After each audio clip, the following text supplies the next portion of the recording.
네, 안녕하세요. 오랜만에 들어왔습니다. 품질 읽어주는 여자 유정군입니다. 지난 시간에 아마 FMEA 개발 과정의 문제점까지 설명을 들었을 거예요. 되게 재밌게 들으셨는지 모르겠어요.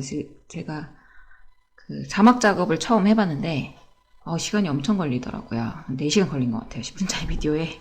그래서 더 영상 제작이 더뎌지는 것 같아서 자막 작업은 안 하는 걸로 다시 마음을 먹었고, 오늘 새벽에 일어나서 슬라이드 몇 장을 준비하고 그리고 오늘 설명을 드리도록 하겠습니다. 먼저 이제 PFMA 준비를 하셔야 되죠. 보통 이제 중소기업 같은 경우는 담당자 한 분이 혼자 기획하고 혼자서 작성하고 하실 거예요. 뭐 그거 자체가 문제가 있다라고 말씀드리고 싶진 않고, 다만 이제 작성하실 때 어떻게 작성하시면 진짜 활용할 수 있고 실용적인 FME가 될지를 한번 말씀드려 볼게요. 저는 대기업에 있었어도 다 혼자 했었던 것 같아요. 대신 정보 수집은 굉장히 적극적으로 다른 사람을, 특히 현장을 통해서 했거든요. 그래서 팀원을 조직하기라는 게 어떤 TFT팀이나 CFT팀을 만들다는 기보다는 누가 어떤 정보를 줄 수 있는지 정의를 해야 돼요. 예를 들면 내가 현장 작업자로부터는 어떤 정보를 얻을 수 있을지, 당연히 거의 대부분의 정보들이 현장 작업자에 나오겠죠. 특히 어커런스 같은 거, 그 발생도 같은 거요. 얼마나 발생되는지 그 분량, 그러니까 현장에서 그 분량이 얼마나 자주 발생되는지를 현장 작업자가 제일 잘 알아요. 특히 이제 좀 조장님들, 그 조에 가장 그 내용을 잘 알고 계시고 이제 경력이 많으신 분들을 섭외하면 좋습니다. 최대한 인터뷰를 많이 하시면 좋아요. 그리고 또 누가 있을까요? 고객이 처음에 고객 요구사항이 정의될 때, 혹은 프로세스의 요구사항이 정의될 때 기본적으로 PD, 이제 개발자, 그리고 현장은 프로세스 개발자, PE라고 하죠. 그런 사람들이 최초 정보를 좀 제공을 해줘야 돼요. 그것까지도 안 된다라고 하면 적어도 그 제품에 대해서 내가 화학 제품이면 포뮬레이션, 아니면은 다른 파트 제품이면 디자인, 그리고 개발 과정에 대한 충분한 숙지를 하고 작성을 하시는 게 좋아요. 그래서 어떻게 쓰이는지도 잘 모르는데 그냥 무작정 엑셀부터 펴가지고 작성하지 마시고 사전 공부를 좀 충분히 하셨으면 좋겠습니다. 그래서 어떤 사람 누군지를 정의를 이제 대충 머릿속에 해놨으면, 적어놨으면 그 다음부터 미팅을 잡으라고 말씀드려요. 제가 왜 당장 미팅부터 잡으냐고 하냐면, 날짜를 세팅을 안 해놓고 사람들한테 언제 저희가 이거 할 거예요 라고 얘기를 미리 안 해놓으면, 갑작스럽게 하려고 하면 추진이 안 됩니다. 그래서 저는, 이건 제 스타일이기도 한데, 계획 단계에서 날짜 세팅을 무조건 해요. 그게 2주 후가 됐던 3주가 됐던 적어도 일주일 전에는 미리 이제 시간 되세요? 이때 잠깐 한 1시간에서 2시간 정도 저희가 미팅 했으면 좋겠는데 참석 가능하신지를 미리 여쭤보면 돼요. 2주 전에 잡힌 미팅을 거절하는 사람은 거의 없어요. 근데 하루 전에 이틀 전에 얘기해놓고서는 진짜 안 도와준다고, 저는 그게 본인이 잘못한 거라고 생각하거든요. 그래서 이거는 업무에 관계된 건데, 사실 이런 플래닝하는 습관은 회사의 문화에 연관이 되어 있기도 하지만 본인이 회사 문화를 만든다고 생각하고 이렇게 일을 하셨으면 좋겠습니다. 그리고 미팅 잡을 때는 제가 가급적 분리해서 라고 적어놨는데, 그 이유는 뭐냐면, 저희가 이제 그 개발자들이나, 그러니까 개발하시는 PD, PE 한테 얻을 수 있는 정보는 굉장히 앞단에 있어요. 근데 한꺼번에 다 부르는 거예요. 우리 CFT 미팅이니까 저기 관련된 사람 5명 한 미팅룸에 다 잡아놓고 한꺼번에 다 할 거야. 이렇게 하루 종일. 이거 굉장히 안 좋죠. 나중에는 자기랑 관련된 거 안 하면 다 나가 떨어져요. 그래서 이렇게 비효율적인 미팅은 양해야겠죠. 그러니까 미팅은 슬릿해서 잡으시는 게 좋은데, 예를 들면 처음에 이제 프로세스에 대한 이제 요구사항을 정의할 때는 PE랑 1시간짜리 미팅을 제일 먼저 잡고, 그 다음 미팅 일주일 뒤에 혹은 3일 뒤에 있는 미팅을 그때 잡을 때는 처음에 이제 시비어리티랑 다 할 거예요. 나중에 생각도랑 먼저 다 할 거예요. PE랑. 그 다음에는 이제 어커런스를 한다. 발생도를 한다. 그럼 발생도는 현장분들이 잘 아니까 어떤 실패 유형이 있는지 다 디파인 다 해놓고 발생도 잡을 때만 따로 그 다음에 3일 후에 잡는다든지 이런 식으로 머릿속에 리더가 시나리오를 구성을 해놓고 미리 플래닝을 다 해놓는 거예요. 이렇게 업무를 하다 보면 굉장히 시간 관리를 효율적으로 할 수 있어요. 내가 이 FM을 작성하는데 2주 내내 매달려서 하는 게 아니라 지금 하고 있는 업무를 다 하면서도 슬릿 플래닝을 해가지고 전반적으로 다 검토할 수 있게끔 계획을 잡으시는 거예요. 이거는 업무하는 방식이나 습관에도 굉장히 연결돼 있어서 어떤 노하우를 공유해 드리려고 하는 거고요. 물론 모든 상황이 다 맞지 않을 거니까 그것들은 이제 잘 고려해서 하시길 바랍니다. 그 다음에는 성의예요. 미팅 전에 자료를 모으는데 자료 모으는 건 정말 성의에 가깝다고 생각해요. 왜냐? 성의가 있으면 많으면 많을수록 더 많은 자료를 모을 수 있으니까요. 제가 그래서 특히 그동안의 분량 관련 보고서를 모아야 되는데 분량 관련 보고서라고 하는 막 이만큼 두꺼운 막 10장짜리 분량 한 케이스에 10장짜리 보고서를 다 읽어보라는 건 아니고 제일 좋은 건 마스터리스트를 보는 게 제일 좋을 것 같아요. 어느 분량 유형에 대해서 본인 자체가 숙지가 돼 있어요. 웬만하면 다 반복되는 분량 유형이잖아요. 그러니까 그거의 원인, 근본 원인이나 이런 건 본인이 다 파악되고 있다고 하면 그걸 다시 다 모든 제품에 대해서 과거차 이력을 다 보실 필요까지는 없고 그냥 마스터 시트에 분량 마스터가 있을 거 아니에요. 그럼 고객 불만 마스터가 예를 들면 1년에 우리가 한 10건 있었다. 그러면 그거 최대한 제가 생각했을 때 한 10년치 있으면 좋아요. 왜냐면 나중에 어커런스 계산해야 되기 때문에. 아니면 내부 분량률, 제품에 대한 분량률, 해당 분량 유형에 대한 분량률 같은 경우는 CPK 뭐가 됐든 좋아요. 분량률 이런 거를 가지고 오면 좋아요. 그게 확보가 되어 있으면. 그래서 그거를 다 수집을 해놔요. 해놓고 분량 유형별로 정리를 좀 해놓으면 좋겠죠. 그런 자료를 다 모아놓은 다음에 다음에 이제 지금 여기서 오타가 있었어요. DFME가 없으면 아까 얘기했던 B나 PD들 컨택해서 연구, 그러니까 처음에 개발 단계에 있는 문서들을 파악해서 본인이 제품에 대한 관련 지식을 습득하고 오셔야 됩니다. 거기서 어리둥절하고 있으면 뒤에 나중에 이제 오퍼레이터 분들, 현장 분들이랑 그 발생도 이런 거 정의할 때 이제 헤매게 되죠. 이 분량이 어떤 분량인지 충분히 설명을 해줄 수 있어야 돼요. 왜냐면 이 프로세스에서 나타나는 분량 유형 자체가 고객의 언어로 되어 있는데 이게 아까 지난번 시간에서도 얘기했을 때 현장에 제대로 전달할 수가 없거든요. 그래서 본인이 충분히 이해하고 그거를 현장이 잘 알아들 수 있는 현장 분들이 이해할 수 있는 분량의 형태로 다시 이제 번역한다고 해서 그런 과정이 필요하기 때문에 본인이 완벽하게 이해를 하고 계셔야 돼요. 이제 마지막에 계속 강조를 합니다. 미리 공부하셔야 되고 저는 되게 중요한 게 목적 설명하는 거라고 생각해요. 각자 사실 FME 작성해보신 분들은 알겠지만 다 품질 문서라고 생각해요. 크로스 펑셔널 팀이 구성해야 된다고 하지만 실질적으로 그렇게 이루어지지 않은 경우들이 많죠. 그러면 그거 계속 회사 탓만 하고 있을까요? 우리 회사에서는 이런 걸 지원을 안 해줘 이러고? 그건 아니죠. 본인이 그러면 이걸 작성해야 되는 사람이니까 내가 필요한 게 뭐죠? 그분들을 설득시켜서 참여하게 만드는 거잖아요. 적극적으로. 그러면 그분들을 참여하게 하려면 왜 하는지 알려주는 게 좋아요. 내가 왜 하는지 모르고 외부 강압에 자율성 없이 참석한 것만큼 동의를 이끌어내고 정보를 얻기 힘든 케이스가 없어요. 그러니까 그분들이 스스로 느끼게 내가 이 사람들에게 자발적으로 도움 주기 위해서 이 미팅 룸에 와 있어 라고 느껴지도록 그게 이분들이 정보가 왜 얼마나 기여하고 중요한지 충분히 설득해야 된다고 봅니다. 그래서 그분들도 결국에 시간을 빼서 나오시는 거고, 왜냐면 특히 현장분들은 이런 문서 작성하는데 내가 뭘 기여를 해 라고 생각할 수가 있어요.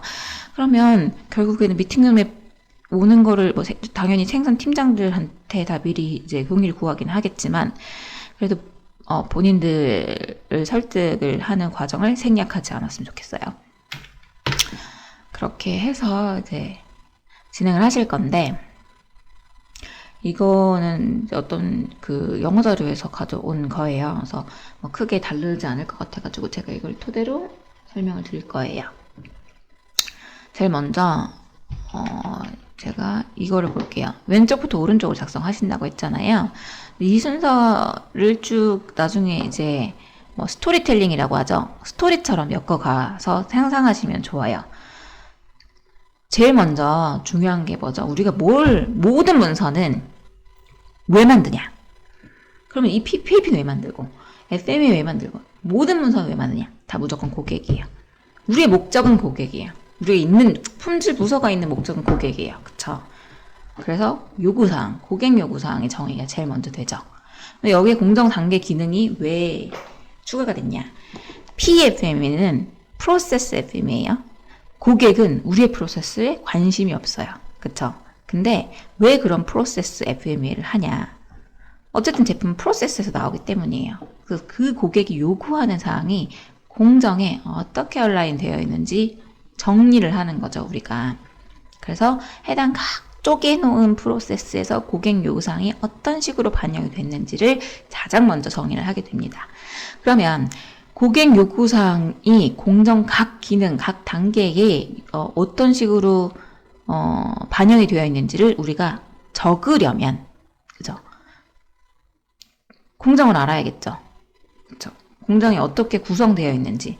우리가 생각했을 때는 예를 들면 화학공정인 같은 되게 단순해요. 벌크를 생산하는 공정들은 냄비에 원재료를 때려 넣고 그리고 끓여서 고형분을 뽑아낸다. 예를 들면 이렇게 한다고 해요. 우리에게는 되게 이미지화 되어 있는 어떤 동영상의 그림들을 고객 요구사항에 맞게 슬릿 짜게 놓은 게 뭐냐? PFD라는 문서예요. 프로세스 플로우 다이어그램인가요? 여기 뭐라고 써있죠? 플로우 차트네요. 여기는 다이어그램 차트. 뭐가 됐든 좋습니다. 프로세스를 그 동영상을 슬릿 표로 순서대로 짜게 놓은 차트가 있어요. 아마 다들 PPAP 진행하시면 이거 만드셔야 되니까 가지고 있으실 거예요. 자, 우리 보통 생산 엔지니어는 생산 공정만 가지고 있어요. 근데 고객이 보기에는 처음 원재료가 물류 창고에 입고된 그 시점부터 다 정리하게끔 돼 있어요. 그래서 입고 아주 초기 인바운드부터 맨 마지막 우리가 제품이 포장돼서 딜리버리 나가는 데까지 다 프로세스 플로우 차트를 정의를 해야 됩니다. 그래서 앞단 뒷단 물건이 들어와서 저장되고 생산이 가기까지, 그리고 맨 마지막에 최종 제품이 이제 창고에 들어가서 고객사로 전달되는 그 앞단 뒷단은 물류팀이 아마 내용을 잘 알 거고, 그 사이에 있는 생산 이제 엔지니어한테 프로세스 플로우를 설명을 할 건데, 다만 여기서 프로세스 플로우에서도 제가 좀 문의드리고 싶은 거는 각각의 플로우들이 동영상을 어쨌든 간 차트로 바꾸는 거잖아요.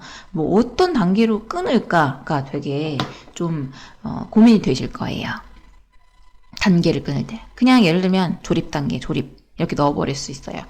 근데 이걸 더 슬릿해야 되는 상황이 생겨요. 왜냐면 거기서 나오는 분량 유형들이 실제 사람이 어떤 하는 행위의 순서에 따라서 분량 유형들이 다 쪼개질 때, 그럴 때는 더 세부적으로 분량 유형을 프로세스 유형을 더 세부적으로 한 번 더 쪼개야 될 수가 있어요. 그래서 내가 얼마만큼 자세하게 문서를 작성하느냐에 따라서 그 문서가 실질적으로 현장에 사용되느냐, 사용을 못하느냐가 좌우가 돼요. 예를 들면 더 자세할수록 더 실질적으로 사용된다고 보시면 돼요. 자, 공장에서 아주 자세하게 작성된 예를 들면 표준이 있다. 그러면 그것만 보고 신입사원이 일을 할 수 있으면 가장 좋은 베스트 표준이에요. 신입사원 기준으로. 그것과 같이 PFM에도 신입사원이 봐서 모든 분량 유형이 각 단계별로 파악이 될 수 있으면 그게 가장 좋은 FMEA겠죠. 자, 그래서 FMEA를 만드는 목적에 대해서 다시 한번 자기가 돌아가서 생각해 보세요. 고객 제출용이냐? 아니면 진짜로 분량 실패를 예방하기 위한 문서냐? 실패 예방을 목적으로 했으면 굉장히 자세하게 되어야겠죠. 그것만 봐도 신입사원이 분량을 예방할 수 있으면 되니까요. 그거는 목적에 따라서 잘 생각하고, 자, 고객 제출용으로 만든 거다. 그러면 나중에 어차피 불량은 예방해야 되는 어떠한 액티비티를 해야 될 거예요. 그럼 그때 불량 예방에 FMEA가 좋대. FMEA 활동을 하자. 2번 일하게 되는 거죠. 그쵸? 가장 먼저 해야 될 건 자세하게 우리 현장에서 실제 사용하는 문서를 작성해놓고 고객이 대출을 요청할 때 그거를 간략한 버전으로 바꿔가지고 보내는 게 가장 좋은 베스트인 것 같아요. 저는 이렇게 생각하는데 실제로 뭐 다르게 생각하시는 분들이 있으니까요. 뭐 그거는 이제 그분들 판단이 하셔야 될 것 같고요. 그래서 프로세스를 이제 최대한 짝에서 프로세스 리뷰를 하고 실패 유형을 모아야 돼요. 모든 실패 유형을. 제가 아까 얘기했던 가지고 있는 불량 관련 문서가 잘 돼 있으면 사실 그 마스터 리스트 그만 하나만 있으면 될 것 같아요. 뭐 사실 10년치 불량 유형 다 모아가지고 통계 때리면 되죠. 어떤 분들은 뭐 각 그 테스트 아이템별로 CPK도 가지고 있고 불량률도 가지고 있고 실제 데이터들이 다 많이 있으니까 그거는 그거에 의해서 액추얼한 걸로 해야 돼요. 실패 유형을 상상 속에서 제발 만들지 마세요. 이럴 것이다. 자, 실제로 그러한 불량이 현장에서 없었거나, 예. 그리고 이건 디자인 FMEA가 아니에요. 상상의 나래를 펼치면 안 돼요. 그래서 저는 그런 거 있어요. 이게 모든 원료 투입 장치가 자동화가 돼 있어요. 이게 풀프루프까지 다 돼 있어요. 그래서 실제 어커런스가 1도 아니야. 이제 날 리가 없어. 근데 그거를 오만 거를 그 일자리를 FM에 다 담으려고 하는 케이스들이 있어요. 그러면 이 FME가 막 몇십 장이 되는 거예요. 근데 과연 그런 게 내가 일을 하는 10년 내에 단 한 번이라도 일어났을까? 일어나지 않았죠.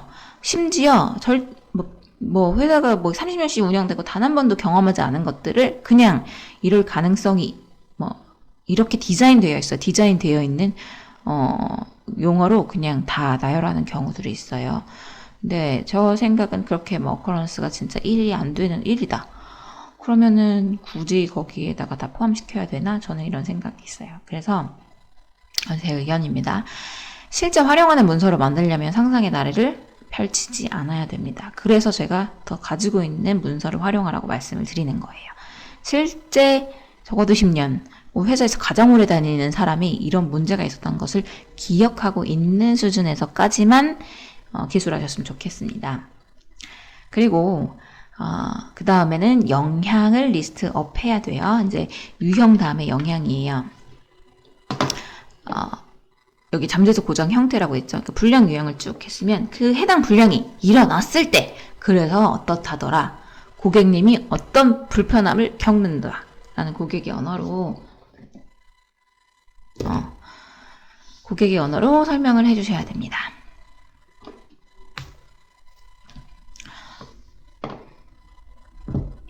예를 들면 실패 유형이 외관 불량이다. 사실 이것도 외관 불량 자체는 그렇게 단순한 외관 불량일 경우에는 외관이 나빠서 겪는 이제 영향을 나열하면 돼요. 근데 예를 들면 자동차의 어떤 버튼의 외관이 사출물인데 광택이 좀 떨어졌어요. 그럼 그게 고객의 영향을 어떤 영향을 미칠까요? 그 다음에 그 심각도는 어떨까요? 이런 거 한번 생각해 보세요. 근데 예를 들면 우리 회사가 브레이크 패드를 만들어요. 그 패드가 예를 들면 잘 안 맞았어요. 뭔가. 그래서 브레이크가 안 밟혀요. 밟히지 않아요? 밟히지 않은 영향이 있어요. 그럼 이거 심각도는 어떨까요? 그래서 심각도 또한 다 생각해서 영향을 이제 리스트업 해야 돼요. 그래서 해당 실패 유형이 어떤 식으로 고객에 영향을 미치는지를 잘 생각해야 되고, 이게 가장 키인데, 여기서 이제 심각도가 가장 키인데, 왜 이걸 FMEA를 하게 됐는지 지난번 이제 강의로 다시 돌아가게 되면, 고객이 죽잖아. 그래서 FMEA는 실패됐을 때 고객의 영향, 즉 이제 생명에 관련된 영향을 미치기 때문에 그거에 대한 심각도를 부여하게 돼요. 그러니까 우리가 이 문서도 계속 고객을 생각해야 한다. 라는 거죠. 자, 그렇게 영향과 심각도를 같이 부여했어요. 이거 같은 사람이 하는 거예요. 그래서 여기에 이제 영향이 큰 것들은 이제 중요 긍정이 되겠죠. 실제 심각도가 높은 프로세스는. 자, 그 다음으로 해당 실패 유형에 대한 발생도를 부여했어요. 여기서 이제부터는 이제 현장분들 그리고 실제 액추얼한 그 분들이랑 같이 진행하게 됩니다. 아유, 참. 그리고 네, 실질적 경험의 기록에서 의거한다. 그 실패 유형들, 이때부터 실패 유형을 있는 문서에서 가지고 왔으면 당연히 여기서는 발생도가 정의가 될 거예요. 막 다 이건 한 번도 발생하지 않은 문제인데 그럼 다 111 이러지 않을 거예요. 왜냐면 실제 있는 문서를 가져왔기 때문에 2, 3 다 각각이 다른 결과가 나오겠죠. 그 다음에 이제 검출도를 부여를 할 거예요. 자, 발생도는 실제 현장에서 발생된 거 기준으로 하는 거예요. 이거 되게 헷갈리려 하시더라고요. 되게 헷갈릴 일이 없는데 헷갈려 하시더라고요. 검출도는요, 얼마나 발견할 수 있는 거예요. 네. 예를 들면, 이거는 발견할 가능성이 되게 없어. 그럼 점수가 높아지는 거예요. 이거는 발생이 되면 100% 검출할 수 있어. 그러면 발생도가, 이제 검출도가 낮아지는 거, 숫자가 낮아지는 거예요. 그래서 이건 검출도에, 이제 검출도랑 발생도는 나눠서 점수가 매겨지게 됩니다. 이것도 현장분들이 이제 관여가 되겠죠. 검출도를 높이려면, 나중에 설명을 드릴 기회가 있으려는가 모르겠는데, 검출도를 높여. 그러니까 점수를 낮게 만들어. 그러려면 무조건 자동화 기기가 돼야겠죠. 검출을 자동화하는 거예요. 예. 뭐가 있을까요? 뭐 비전 카메라 이런 게 있으려나요? 뭐 아니면 인라인으로 하는 거라든지. 그죠? 이런 것들 나중에 이제 다 심각도, 발생도, 검출도 부여하는 기준들을 보면서 이건 특히나 프로세스에 대해서 또 정의되어 있는 문서들이 있으니까 그걸 보면 설명을 드리도록 하겠습니다. RPA는 옛날에 다 곱했어요. 근데 지금 곱하기 아니고 다른 방식으로 아마 AAG에서 그 리비전 했을 거예요. 그래서 각각의 low, medium, 아마 high 뭐 이렇게 해가지고 했던 것 같아요. 그래서 나중에 이것도 다시 볼 거고요. RPM 부여했으면 여기서 끝나는 게 아니에요. 자, 옛날에는 자기 회사 나름대로 기준이, 저희는 RPM이 100 이상이면 조치사항 계획을 가지고 있겠습니다. 혹은 가장 높은 3개를 조치사항을 하겠습니다. 이런 기준이 있을 거 아니에요. 그런 기준을 가지고 조치사항 계획을 수립하시면 되는데, 지금, 제 기억은 안 나는데, 아마 시비어리티 기준으로, 조치사항 계획을 가지고 있어야 될 거예요. 시비어리티 7 이상은 아마 정의가 되면 안 된다고 권고를 들었는데, 그래서 그런 기준을 좀 세부적으로 단순히 RPN 전체 점수가 어떻다기보다는 각각의 조치사항 계획이 CBRT 7 이상이면 우리가 조치사항을 수립한다. 아니면 RPN에서 보통은 이제 발생도랑 검출도에 대해서 결정이 나겠죠. 심각도는 처음 디자인부터 이제 정의가 되어 있는 거니까. 그래서 계획은 검출을 높이거나 비전 카메라를 단다든지 자동 검출 기기를 단다든지 아니면 발생도를 낮추거나, 이거는 근본 원인 루트 코즈 인베스티게이션에서 넣거든요. 근본 원인을 아예 낮춰버리는 방식으로 어떤 설비적인 디자인 그거를 개선한다거나를 이제 계획을 세워야 되고요. 여기에는 누가 언제까지 무엇을 포함시켜야 되고, 제취실치, 해당 날짜가 오면 조치실치 완료 여부를 체크해서 실제 낮아진 RPM을 확인을 기록해야 합니다. 이게 전체 프로세스 진행의 마무리입니다. 그래서 이거는 리빙 다큐먼트라고 하잖아요. 왜냐하면 기본적으로 제품이 디자인이 진화가 되고 하면서 실패 유형 자체가 우리가 경험하지 보지 못한 실패 유형들이 추가되는 경우들이 있어요. 그리고 나머지는 다른 것들은 뭐 아예 이제 프로세스 셋업할 때 다 결정이 되는 거니까 리빙 다큐멘트는 보통 고객 분란이 발생하거나 현장에서 그동안 정말 개발 후에 한 번도 경험해 보지 못했던 새로운 유형의 실패 유형, 고장 유형이 발생하거나 했을 때 업데이트를 합니다. 오늘은 여기까지 말씀드릴 거고 제가 막 두서없이 새벽이라서 말씀드렸는데 궁금한 사항 있으면 댓글이나 그 이메일로 문의 주시면 이메일은 여기다 적어 드릴까요? 제 개인 이메일은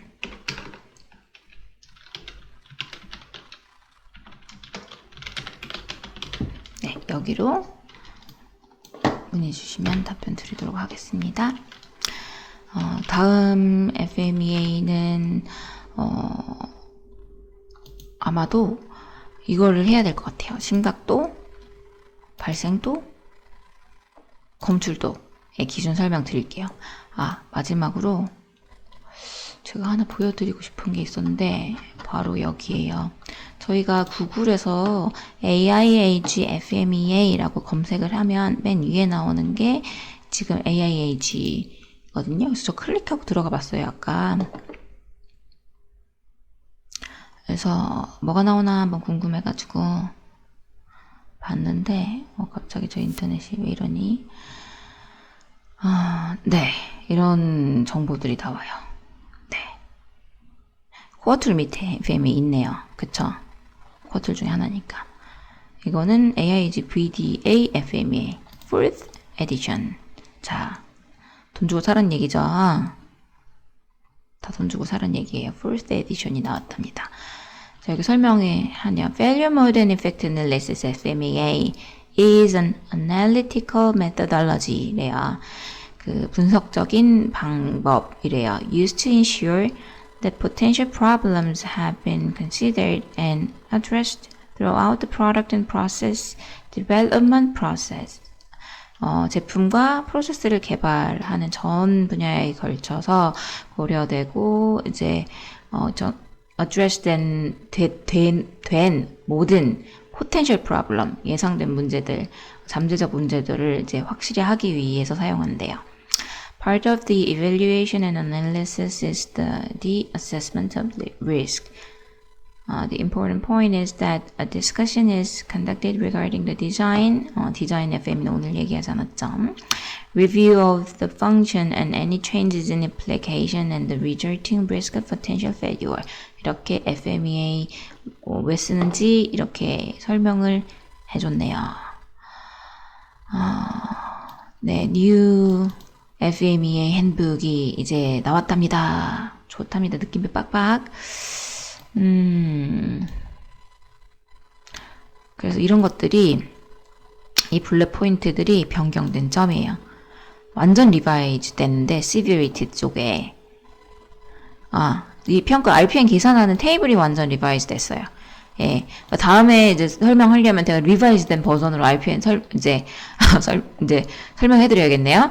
The action priority, methodology and table to replace RPN. 그렇겠죠. New form sheet. 폼이 다 바뀌었어요. 그리고 change point highlights from both the AIG edition. 네. 결국에는 그냥 키는 이거네요. RPN 새 영역들이 완전 바뀌었다는 거. 그래서 예전에 과거 곱하기 아직도 사용하시는 분들 옛날에 그 1부터 RPN 계산하는 거 다 그거는 아니다. 점수 이거 아마 아닐 거예요. 점수 아닌 걸로 알고 있어요. 그거 이제 구버전은 갖다 버리시고 돈 주고 이제 사시라는 얘기예요. 네, 이렇게 AIAG 홈페이지까지 한번 구경을 해보았습니다. 그러면 오늘도 고생하셨고요. 이거 비디오 찍기가 너무 자꾸 미뤄가지고 댓글로 많이 이제 그 독려도 해주시고 채찍도 한번 해들어주셔야 제가 빨리빨리 영상을 찍을 수 있을 것 같습니다. 오늘도 감사합니다. 구독과 좋아요 부탁드릴게요. 바이바이.